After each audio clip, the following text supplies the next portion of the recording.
Movie की starting होती है गौतम शहर से, जहाँ पर अमीर और गरीब दोनों साथ रहते हैं। लेकिन अमीरों को गरीबों की कोई परवाह नहीं। गरीब जिए या मरे, अमीरों को कुछ नहीं करना, क्योंकि उनके बहुत ही ज्यादा हाई स्टैंडर्ड्स होते हैं। आगे हमें दिखाया जाता है आर्थर फ्लैग को, जो जोकर का मेकअप कर रहा होता है।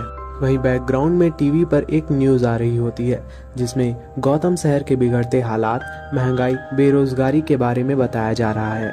लेकिन इस सोसाइटी में क्या होगा, ये केवल अमीर लोग ही डिसाइड कर सकते हैं, क्योंकि उनके पास इतना पैसा है कि वो किसी भी चीज़ को तोड़ मरोड़ कर अपने हिसाब से सेट कर सकते हैं। अगर अमीर लोग कोई गलत काम करते हैं तो वो उसे सही साबित कर सकते हैं, क्योंकि उनके पास बहुत सारा पैसा है, जिससे वो किसी भी गलत चीज़ को सही साबित कर सकते हैं। और अगर वो कोई अच्छी चीज़ करते हैं तो उसका बहुत ज़्यादा बखान करते हैं, जिससे अमीर दिन ब दिन और अमीर होते जा रहे हैं और गरीबों को अपना जीवन जीने के लिए बहुत ज़्यादा स्ट्रगल करना पड़ता है। उनकी ज़िंदगी दिन ब दिन बदतर होती जा रही है। उसके बाद हमें दिखाया जाता है आर्थर को, जो एक म्यूज़िक कंपनी का एडवर्टाइजमेंट कर रहा होता है। उसके हाथ में उसी म्यूज़िक कंपनी का साइन बोर्ड होता है।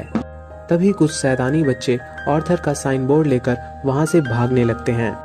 आर्थर अपना साइन बोर्ड लेने के लिए उनका पीछा करता है, लेकिन वो बच्चे एक गली में चले जाते हैं। जब आर्थर उनका पीछा करते करते उस गली में जाता है तो उनमें से एक बच्चा वही साइन बोर्ड आर्थर के मुंह पे बहुत जोर से मारता है, जिससे वो साइन बोर्ड पूरी तरीके से टूट जाता है। उसके बाद वो बुरे बच्चे आर्थर को बहुत पीटते हैं और वो कहते हैं कि ये तो बहुत नकारा है, ये हमारा सामना क्या करेगा। इसके बाद वो शैतानी बच्चे आर्थर को वहीं अकेला छोड़कर चले जाते हैं। आगे हमें दिखाया जाता है कि आर्थर अपने बॉस के पास एडवर्टीजमेंट के पैसे लेने जाता है, लेकिन तब उसका बॉस उसे कहता है कि मैं तुम्हें एडवर्टीजमेंट के एक भी पैसे नहीं दूंगा, क्योंकि तुमने मेरी कंपनी का साइन बोर्ड ही घुमा दिया है। अगर तुम्हें पैसे चाहिए तो मेरी कंपनी का साइन बोर्ड मुझे ला कर दो।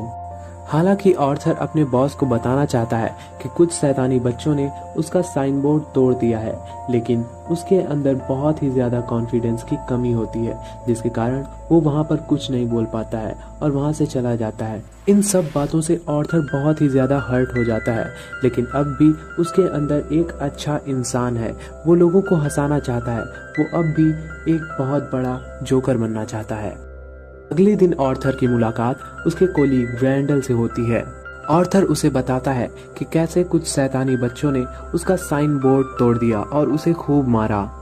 इस बात से रैंडल आर्थर को एक गन रखने के लिए कहता है। वो कहता है कि तुम यह गन रख लो ताकि तुम अपनी हिफाजत कर सको। आर्थर इस गन को रखना नहीं चाहता, पर रैंडल के बार बार कहने पर वो इस गन को रख लेता है। यहाँ से आर्थर अपने घर की ओर निकलता है। जब वो बस में होता है तो उसके सामने एक लड़का होता है। आर्थर उस बच्चे को हंसाने के लिए तरह तरह के फेस बनाता है ताकि वो बच्चा हंस सके, और इससे वो बच्चा हंसने भी लगता है। लेकिन तभी उस बच्चे की माँ आर्थर से कहती है कि हमें परेशान मत करो। आर्थर कहता है कि मैं तो बस सिर्फ इसको हंसाने की कोशिश कर रहा हूँ, लेकिन उस बच्चे की माँ आर्थर से कहती है कि तुम्हें समझ नहीं आता, हमें परेशान मत करो। इस बात से आर्थर फिर से टूट जाता है और वो जोर जोर से हंसने लगता है, जिससे बस में मौजूद सभी लोग उसको घूरने लगते हैं। तभी वो अपनी जेब से एक कार्ड निकालता है और उस बच्चे की माँ को दिखाता है, जिसमें ये लिखा होता है कि I have a laughing problem. जब भी मेरे साथ कुछ बुरा होता है तो मेरी हंसी अपने आप छूटने लगती है। इस बात का प्लीज बुरा ना माने।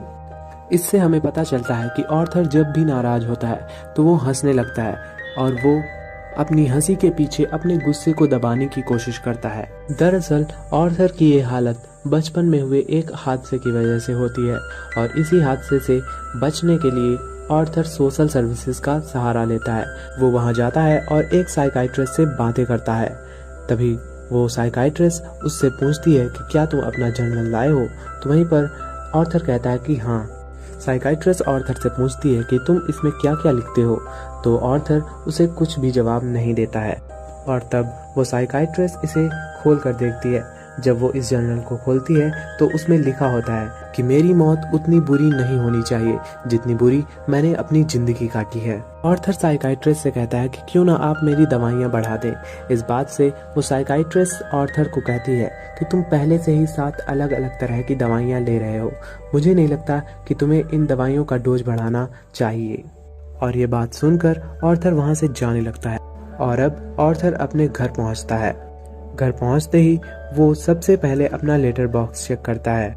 वो देखता है कि आज कोई लेटर आया है या नहीं। ऑर्थर रोज अपना लेटर बॉक्स चेक करता है और देखता है कि क्या उसे कोई खत आया है या नहीं।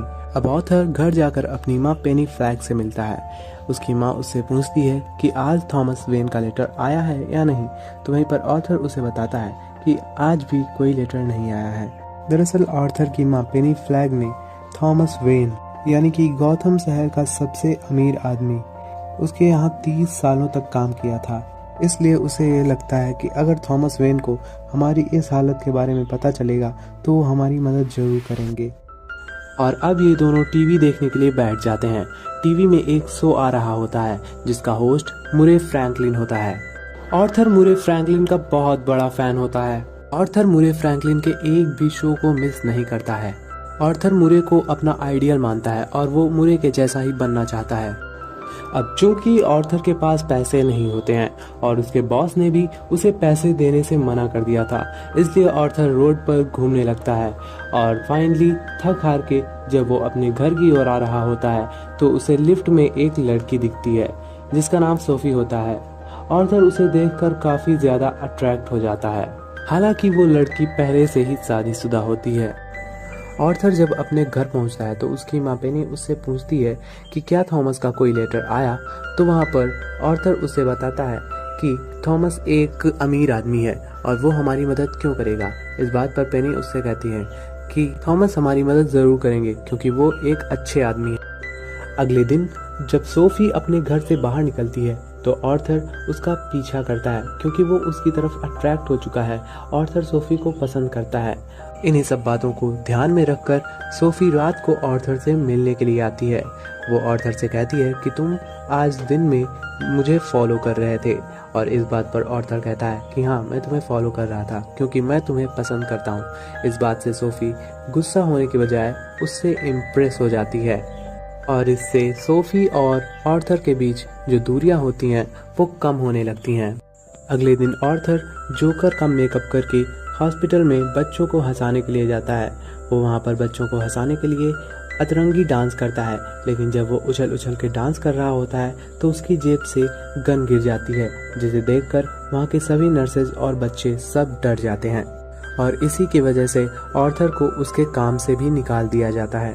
हालांकि ऑर्थर अपने बॉस से कहता है कि मैं इस गन से उन बच्चों को हंसाने वाला था, लेकिन उसका बॉस कहता है कि मुझे सब कुछ पता चल गया है, मुझसे झूठ मत बोलो।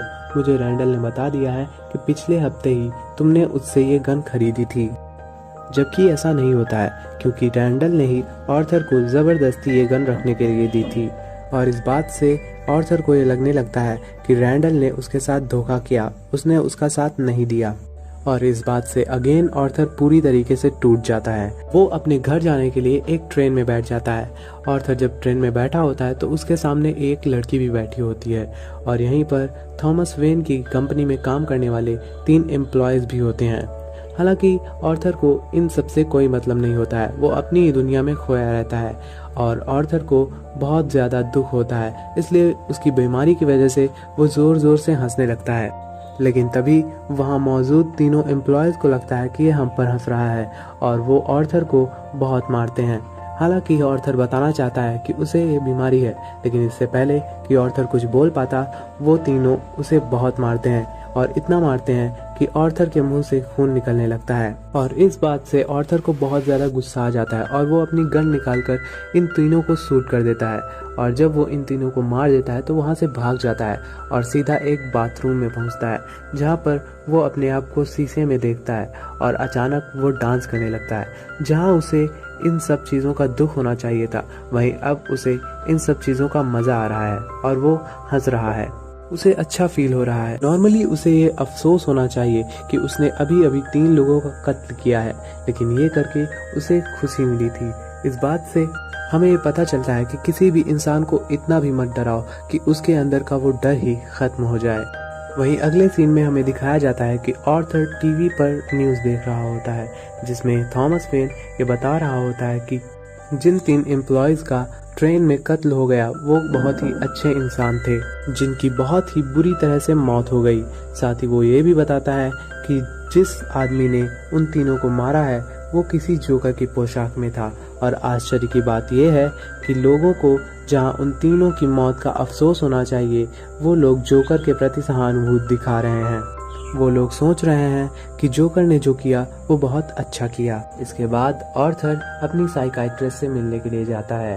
तब वो साइकाइट्रिस्ट आर्थर से बताती है कि ये हमारी लास्ट मीटिंग है, क्योंकि गवर्नमेंट ने हमारा फंड रोक लिया है और हमारे पास इतना बजट नहीं है कि हम आप जैसे लोगों की मदद कर सकें। और इस बात से पहले से ही टूटा हुआ आर्थर और भी टूट जाता है। अगले सीन में हमें दिखाया जाता है कि आर्थर कॉमेडियन बनकर कुछ लोगों के सामने अपना परफॉर्मेंस दिखाने जाता है, लेकिन वहाँ पर लोगों की भीड़ को देखकर वो बहुत ज़्यादा नर्वस हो जाता है। नर्वस होने के कारण ही वो हंसने लगता है, जिससे उसका पूरा परफॉर्मेंस बर्बाद हो जाता है।